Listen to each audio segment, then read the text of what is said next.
discussing the voyage of Magellan. Before I am going to start with the report, this is some of the information first of Ferdinand Magellan, which is going to discuss sa previous year. The Magellan Expedition. The Magellan Expedition is also known as Magellan Delgado Circumnavigation. During the time of Magellan, he is the first one to go around the world, or first voyage around the world with this expedition. Because as Spanish expedition that sailed from Seville in 1519 under the command of Ferdinand Magellan. The major breakthrough in perception of the Europeans towards world geography, and the objective of Magellan in this expedition is to find a spice island, which is Moluccas, and Moluccas is in Indonesia.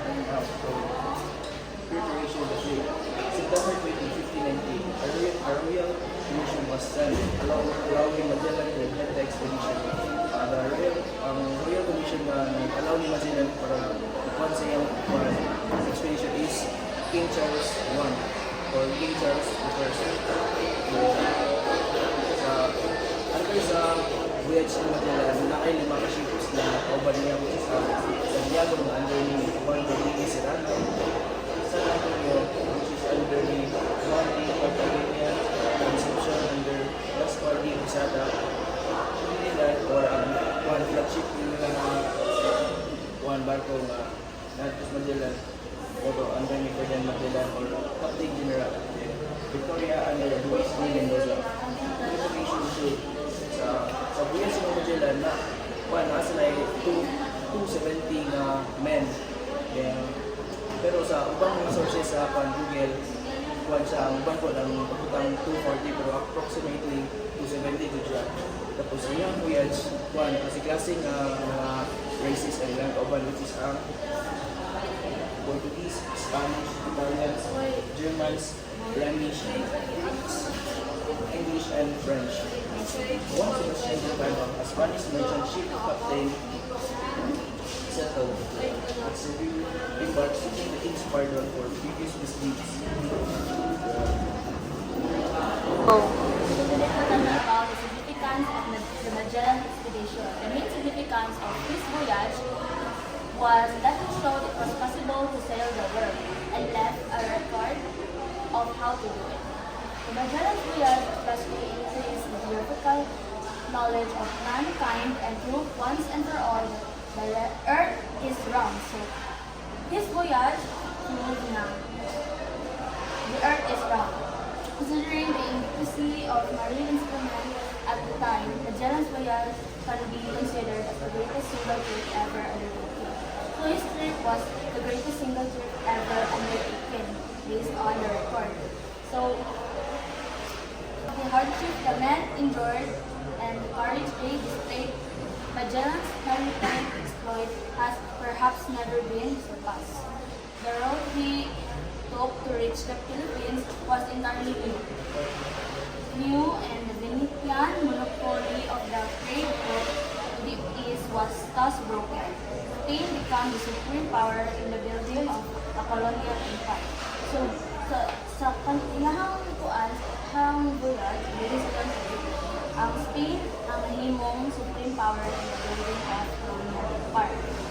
So, his discovery of the Philippines brought the archipelago into the awareness of Europe. So, his discovery of the Philippines ay nag-brought sa archipelago into the awareness of Europe. So sa iyang discovery, naghatag sa result siya, naghatag sa awareness na sa archipelago sa Europe. So, finally, the voyage paved the way to the Spanish colonization and Christianization of the Philippines. So, during sa iyang voyage, ang Spanish colonization is Christianization of the Philippines, kaya nahitabo na siya, and during sa iyang voyage, nahitabo ang Christianity of the Philippines. It's a day, katro na ako dahil yung the later voyages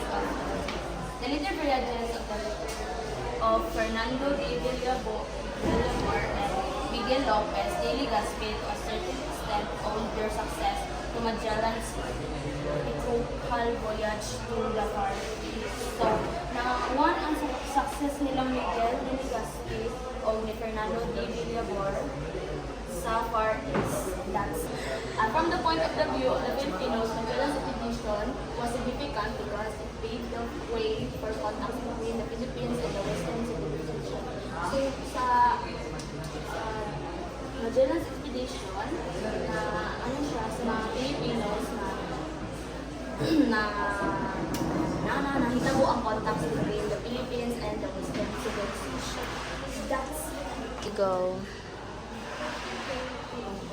The war is very important. The war is very Bahay de los Paco, March 21 begin of the authoritarian state of Fortress and Union. April 1 and 2, Victoria, Concepcion, and San Antonio, death of Luis D.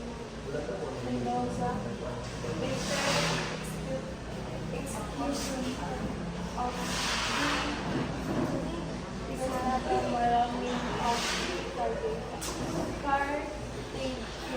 So, ang April 1 and 2, sa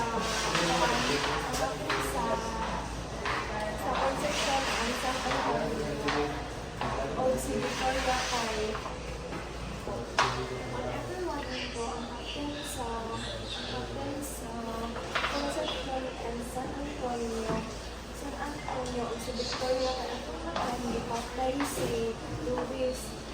Later on gipatay na po si Jasper. Dayon, after sa ilang pagkamatay, hindi mo captain si Antonio. Go. Arrival in the Philippines. March 17, 1521. Unang nakita ang Samar, part of a broken island they called Archipelago of St. Lawrence. Ang paglalakbay ni Ferdinand Magellan ay isang makasaysayang expedition na nagbukas sa daan patungong Pacific Ocean. At sa pagtutuklas ng Pilipinas ng mga Europe. Sa kanyang expedition, naitala ang unang misa noong March 31, 1521. April 1, 1521, arrival in Cebu. April 1, 1521, arrival in Cebu, cordial relation with Graham Martin. Pagpapalaganap ng Kristyanismo at unang pag-aaway ng mga Pilipino laban sa mananakop. Return ang legacy. The circumnavigation was completed by one ship, the Victoria, under the command of San Juan Sebastian del Cano and a crew of 18 men. So, the circumnavigation of the world was completed by just one ship, which is the Victoria, na pinamunuan ni Juan Sebastian del Cano at may 18 itong tauhan. Ang Philippines journey is the main source for much of what we know about Magellan and del Cano voyage. So, one of the main sources of information about Magellan and del Cano's voyage is ang journal ni Antonio Filipitas. So, Antonio Filipitas' journal is naglalaman iyon ng mga detailed na kwento about their experiences sa kanilang paglalakbay. So, the other direct report of the voyage was that of Francisco Albo. So, may isa pang mahalagang ulat mula kay Francisco.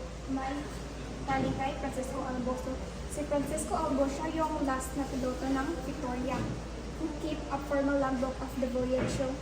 So, this one, Francisco Albo is the last pilot of the Victoria who keep a formal logbook about the voyage, which helps us in more details about what happened during their journey. So this record is important because it helps us understand the challenge and achievements achievements record is important because it helps us understand the challenge and the achievements of this historic expedition. It is important because it proved that sailing all the way around the world is possible. What was Ferdinand Magellan looking for? From 1519 to 1521, with the 5 ships and 241 men, he searched for a western way to the Spice Island. Ferdinand Magellan was killed in a battle with the Philippine natives on April 27, 1521, and the only 2 ships, his ships continued to the Spice Island. Ferdinand Magellan was Portuguese explorer who led the first expedition to sail around the world. He arrived in the Philippines in 1521 and tried to convert the native to Christianity. However, not all tribes accept his presence. Although Magellan did not survive, his expedition continued under Juan Sebastian Elcano, and they successfully completed the first circumnavigation of the world.